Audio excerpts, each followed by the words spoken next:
terlalu nampak lah. Nampak. Tapi dia udah aku itu nampak sekali dia. Kemarin itu bilang saya semua tuh anjing. Ya dia kenal itu bisa ada. Iya, aku pikir memang bisa dia macet. Jangan heran kalau kita gitu.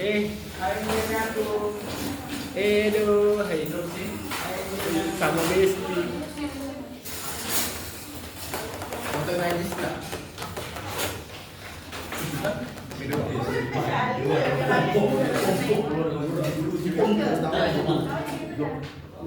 Aduh, sama guys. Semangat aja.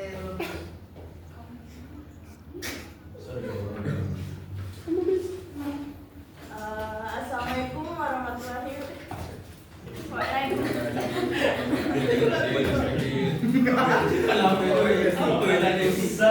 Belum, Pak Gibi. Oh, Arjun Assalamualaikum warahmatullahi wabarakatuh. Waalaikumsalam. Selamat pagi pada teman-teman yang saya hormati. Perkenalkan kami dari kelompok 3 ingin mempresentasikan dari mata kuliah Pancasila tentang Pancasila sebagai ideologi negara yang akan dibawakan oleh kelompok 3. Yang pertama ada saya Wanda Sari, saya Azura, saya Regina, yang akan disampaikan oleh saya dan teman-teman saya berbagian. Kita mulai yang pertama tentang konsep Pancasila sebagai ideologi negara yang terbagi menjadi 4, yaitu istilah-istilah atau pengertian ideologi berdasarkan yang pertama ada istilah ideologi berasal dari kata idea atau yang artinya gagasan, konsep, pengertian dasar, cita-cita dan logos yang berarti ilmu, ideologi serta etimologis artinya ilmu tentang ide-ide atau ajaran tentang pengertian dasar. Yang kedua ada ideologi secara etimologis, yaitu artinya ilmu tentang ide-ide atau ajaran tentang pengertian dasar.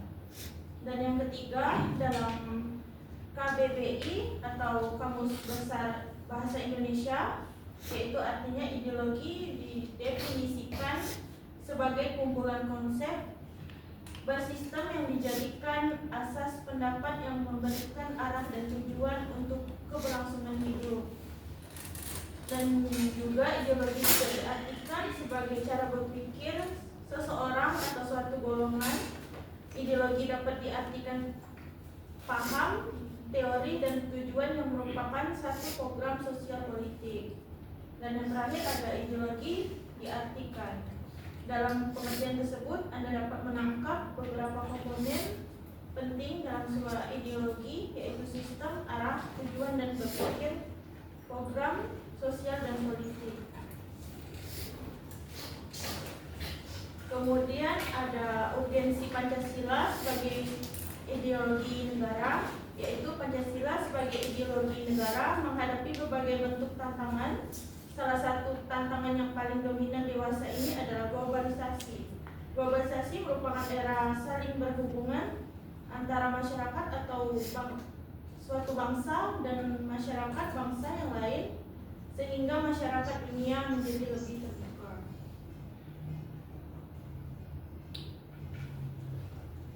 Dan karakteristik kebudayaan global terbagi menjadi 5. Yang pertama ada berbagai bangsa dan kebudayaan menjadi lebih terbuka terhadap pengaruh timbal balik. Yang kedua ada pengakuan akan identitas dan keanekaragaman masyarakat dalam berbagai kelompok dan dengan pluralisme etnis dan religius. Yang ketiga, masyarakat yang memiliki ideologi dan sistem nilai yang berbeda bekerja sama dan saling dan bersaing sehingga tidak ada satupun ideologi yang dominan. Dan yang keempat, kebudayaan global merupakan suatu yang khas secara utuh tetapi bersifat plural dan heterogen. yang kelima, nilai-nilai hak asasi manusia atau HAM, kebebasan, demokrasi menjadi nilai-nilai yang dihayati bersama, tetapi dengan interpretasi yang berbeda. Dan itu disampaikan oleh Sastra Pratetya.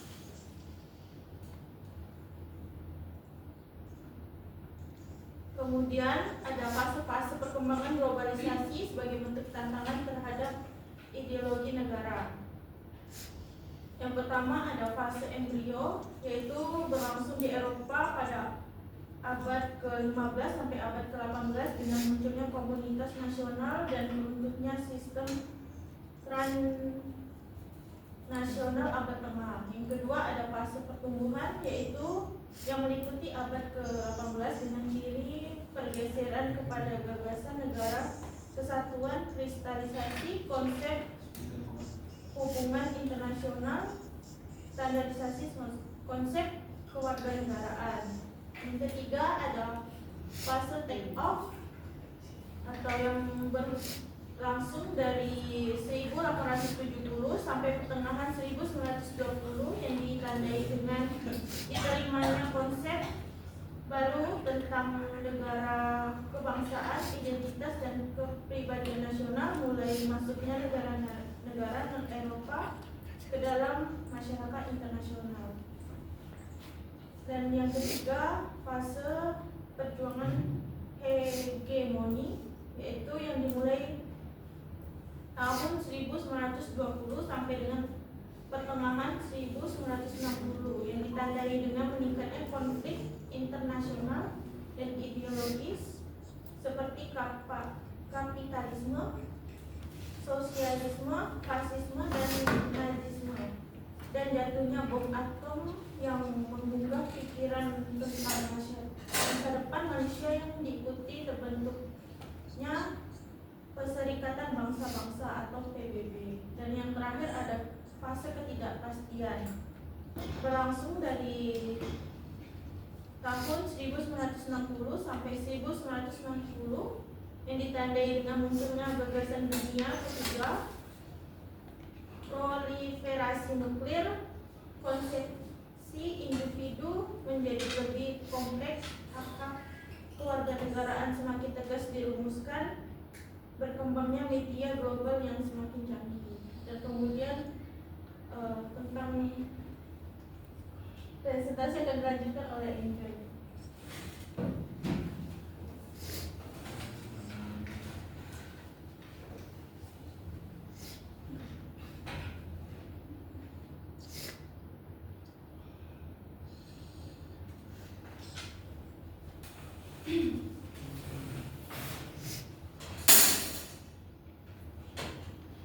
Di sini ada alasan diperlukannya kajian Pancasila sebagai ideologi negara. Yang pertama ada warga negara memahami dan melaksanakan Pancasila sebagai ideologi negara. Unsur-unsur yang mempengaruhi ideologi negara sebagai berikut. Yang pertama unsur ateisme yang terdapat dalam ideologi Marxisme atau komunisme bertentangan dengan sila ketuhanan yang Maha Esa. Yang kedua ada unsur individualisme dalam liberalisme tidak sesuai dengan prinsip nilai gotong royong dalam sila keadilan sosial bagi seluruh rakyat Indonesia. Terus yang ketiga ada kapitalisme yang memberikan kebebasan individu untuk menguasai sistem perekonomian negara tidak sesuai dengan prinsip ekonomi kerakyatan. Yang kedua ada penyelenggaraan negara memahami dan melaksanakan Pancasila sebagai ideologi negara. Perlu diketahui bahwa selain warga negara, penyelenggara negara merupakan kunci penting bagi sistem pemerintahan yang bersih dan berkewibawaan. Aparatur negara juga harus memahami dan melaksanakan Pancasila sebagai ideologi negara secara konsisten. Meganis Wesno menegaskan bahwa pelaksanaan ideologi Pancasila bagi penyelenggara negara merupakan orientasi kehidupan konstitusional. Alasannya ideologi Pancasila dijabarkan dalam berbagai peraturan perundang-undangan. Kedudukan Pancasila sebagai orientasi kehidupan konstitusional. 1. Ada kesediaan untuk saling menghargai dalam kekhasan masing-masing, artinya adanya kesepakatan untuk bersama-sama membangun negara Indonesia tanpa diskriminalisasi, sehingga ideologi Pancasila menutupi pintu untuk semua ideologi eksekutif yang mampu menyeragamkan masyarakat menurut gagasan sendiri. Oleh karena itu, pluralisme adalah nilai dasar Pancasila untuk mewujudkan Bhinneka Tunggal Ika. Hal ini berarti bahwa Pancasila diletakkan sebagai ideologi yang ketiga. B. Aktualisasi 5 sila Pancasila. Artinya, sila-sila yang dilaksanakan dalam kehidupan bernegara sebagai berikut. 1. Sila ketuhanan yang Maha Esa dirumuskan untuk menjamin tidak adanya diskriminalisasi atau dasar agama, sehingga negara harus menjamin kebebasan beragama dan pluralisme. 2. Sila kemanusiaan yang adil dan beradab menjadi operasional dalam jaminan pelaksanaan hak-hak asasi manusia, karena hal itu merupakan tolak ukur keberadaan serta solidaritas suatu bangsa terhadap setiap warga negara. Sila ketiga, sila persatuan Indonesia menegaskan bahwa rasa cinta pada bangsa Indonesia dilakukan untuk menutupi diri dan menolak mereka yang di luar Indonesia, tetap dengan menghubungkan timbal balik atas dasar kebersamaan kedudukan, tekad untuk menjamin kerjasama yang menjamin kesejahteraan dan martabat Indonesia. Sila keempat, kerakyatan yang dipimpin oleh hikmat kebijaksanaan dalam permusyawaratan perwakilan, berarti komitmen terhadap demokrasi yang wajib disukseskan. Sila kelima, keadilan sosial bagi seluruh rakyat Indonesia, berarti pengentasan kemiskinan dan diskriminalisasi terhadap minoritas dan kekelompokan lemah perlu dihapus dari bumi Indonesia. 2. Ada sumber sosiologi Pancasila sebagai ideologi negara. Unsur sosiologis yang membentuk Pancasila sebagai ideologi negara meliputi hal-hal berikut ini. Yang pertama, ada sila ketuhanan yang Maha Esa dapat ditemukan dalam kehidupan beragama masyarakat di Indonesia dalam berbagai bentuk kepercayaan dan keyakinan terhadap adanya kekuatan gaib. Yang kedua, sila kemanusiaan yang adil dan beradab dapat ditemukan dalam hal-hal saling menghargai dan menghormati hak-hak orang lain untuk bersikap sewenang-wenang.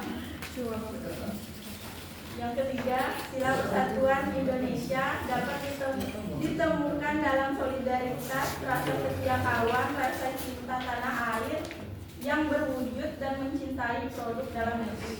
Sila keempat, kerakyatan yang dipimpin oleh hikmat kebijaksanaan dalam permusyawaratan perwakilan dapat ditemukan dalam bentuk menghargai pendapat orang lain, semangat bermusyawarah dalam menghadapi keputusan. Sila kelima, keadilan sosial bagi seluruh rakyat Indonesia tercermin dalam sikap suka menolong, menjalankan gaya hidup sederhana dan menyolok atau berlebihan. Tidak.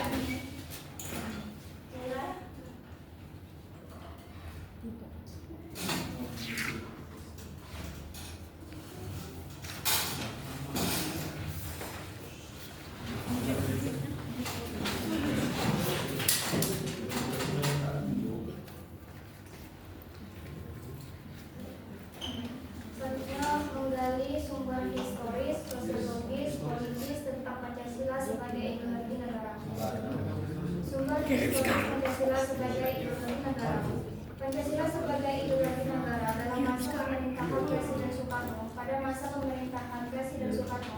Pancasila ditegaskan sebagai pemersatu bangsa. Pancasila sebagai ideologi dalam masa pemerintahan Presiden Soeharto. Pancasila dijadikan sebagai asas tunggal bagi organisasi politik dan organisasi kemasyarakatan.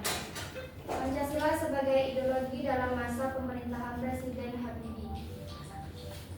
Menggantikan Presiden Soeharto yang mundur pada 21 Mei 1998 atas disahkan sebagai pihak Habibie menghapus penataran T4. Pancasila sebagai ideologi dalam masa pemerintahan Presiden Abdurrahman Wahid. Muncul wacana tentang penghapusan TAP no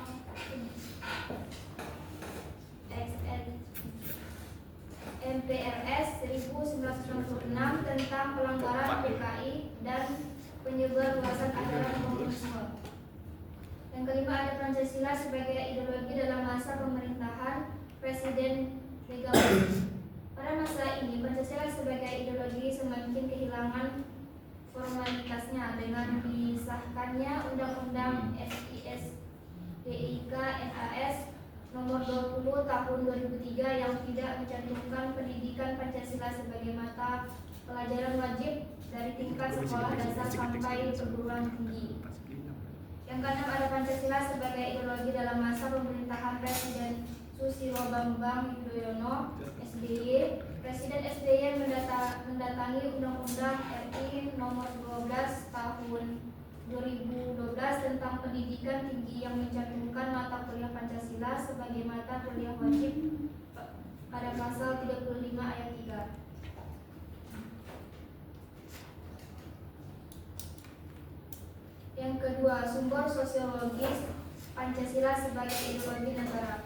Pada bagian ini akan dilihat Pancasila sebagai ideologi negara berakar dalam kehidupan masyarakat. Unsur-unsur sosiologis yang membentuk Pancasila sebagai ideologi negara meliputi hal-hal sebagai berikut. Yang pertama, sila ketuhanan yang Maha Esa dapat ditentukan dalam kehidupan beragama masyarakat Indonesia dalam berbagai bentuk kepercayaan dan keyakinan terhadap adanya kekuatan gaib.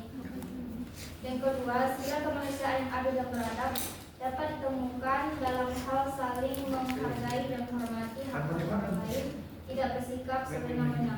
Yang ketiga, sila persatuan Indonesia dapat ditemukan dalam bentuk solidaritas, rasa setia kawan, rasa cinta tanah air yang berwujud pada mencintai bangsa negeri.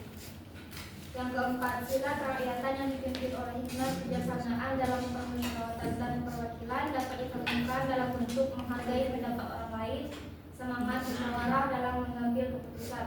Yang kelima, sila keadilan sosial bagi seluruh rakyat Indonesia tercermin dalam sikap suka menolong, menjalankan gaya hidup sederhana, tidak mencolok atau berlebihan.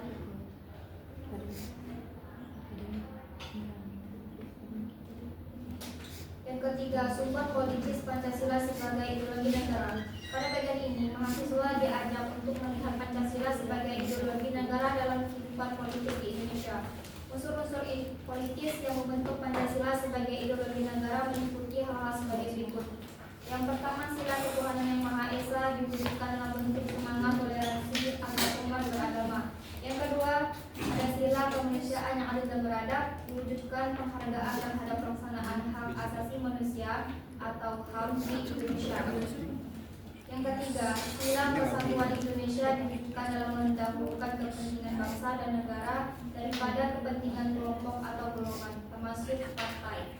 Yang keempat, sila kerakyatan yang dipimpin oleh hikmat kebijaksanaan dalam permusyawaratan perwakilan diwujudkan dalam mendahulukan pengambilan keputusan berdasarkan musyawarah daripada voting.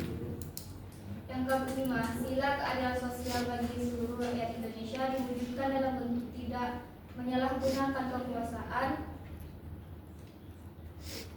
abuse of power untuk memperkaya diri atau kelompok karena menyalahgunakan kekuasaan itulah yang menjadi faktor pemicu terjadinya korupsi.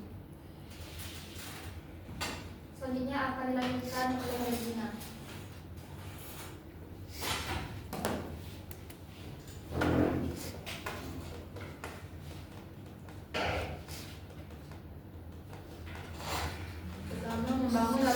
tentang dinamika dan tantangan Pancasila sebagai ideologi negara. Pancasila sebagai ideologi dalam masa pemerintahan Presiden Soeharto diletakkan pada kedudukan yang sangat kuat melalui TAP MPR No. 11 1978 tentang pemasyarakatan, P4 pada masa Soeharto ini pula.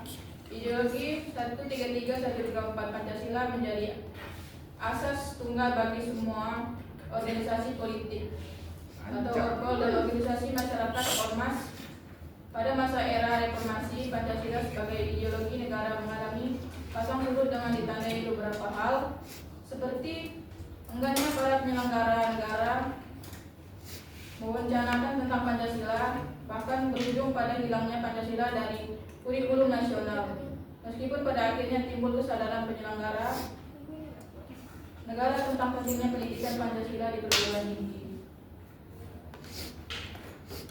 2. Argumen tentang tantangan terhadap Pancasila sebagai ideologi negara. Faktor eksternal meliputi hal-hal berikut. Pertama, pertarungan ideologis tentang negara-negara superpower antara Amerika Serikat dan Uni Soviet. Uni Soviet antara 1945 sampai 1990 yang berakhir dengan bubarnya negara Soviet, sehingga Amerika menjadi satu-satunya negara superpower. Kedua, menguatnya isu kebudayaan global yang ditandai dengan masuknya berbagai ideologi asing dalam kehidupan berbangsa dan bernegara karena keterbukaan informasi. Ketiga, peningkatan kebutuhan dunia sebagai akibat pertambahan penduduk dan kemajuan teknologi seperti terjadinya eksploitasi terhadap sumber daya alam secara masif. Dampak konkretnya adalah kerusakan lingkungan seperti banjir, kebakaran hutan. Adapun faktor internal meliputi hal-hal sebagai berikut. Pertama, pergantian rezim yang berkuasa melahirkan kebijakan politik yang berorientasi pada kepentingan kelompok atau partai sehingga ideologi Pancasila terabaikan. Kedua, penyalahgunaan kekuasaan atau korupsi mengakibatkan rendahnya kepercayaan masyarakat terhadap rezim yang berkuasa sehingga kepercayaan terhadap ideologi menurun drastis. Ketidakpercayaan terhadap partai politik atau parpol juga berdampak terhadap ideologi negara sebagaimana terlihat dalam gambar berikut. Mendeskripsikan esensi dan urgensi Pancasila sebagai ideologi negara. Hakikat Pancasila sebagai ideologi negara. Pertama, dimensi realitas mengandung makna bahwa nilai-nilai dasar yang terkandung dalam dirinya bersumber dari nilai-nilai real yang hidup dalam masyarakatnya. Hal ini mengandung arti bahwa nilai-nilai Pancasila bersumber dari nilai-nilai kehidupan bangsa Indonesia, sekaligus juga berarti bahwa nilai-nilai Pancasila dijabarkan dalam kehidupan nyata sehari-hari, baik dalam kaitannya dengan kehidupan masyarakat maupun dalam segala aspek negara. Kedua, dimensi idealitas mengandung cita-cita yang dicapai dalam berbagai bidang kehidupan bermasyarakat, berbangsa, dan bernegara.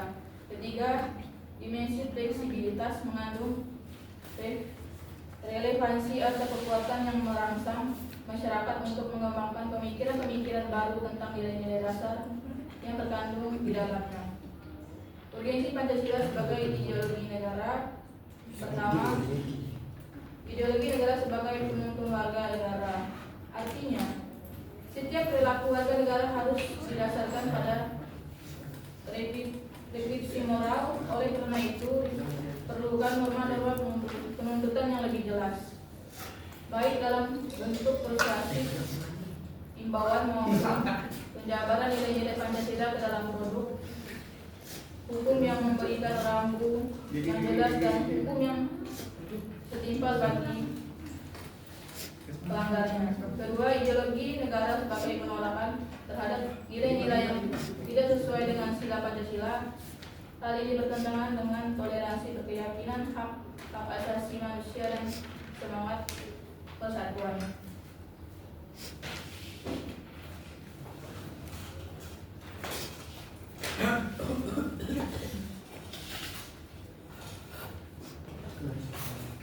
Dan yang terakhir ada kesimpulan, yaitu pentingnya Pancasila sebagai ideologi negara bagi mahasiswa adalah untuk memperlihatkan peran ideologis sebagai penuntun moral dalam kehidupan bermasyarakat, berbangsa dan bernegara, sehingga ancaman berupa penyalahgunaan narkoba, terorisme dan korupsi dapat dicegah. Di samping itu, Pancasila sebagai ideologi negara pada hakikatnya mengandung dimensi realitas, idealitas, dan fleksibilitas yang memuat nilai-nilai dasar, cita-cita, dan keterbukaan sehingga mahasiswa mampu menerima kedudukan Pancasila secara ekonomi.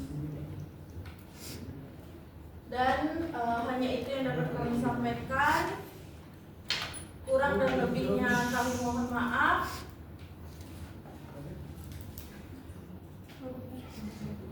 Saya Taufik wa Hidayah. Wassalamualaikum warahmatullahi wabarakatuh.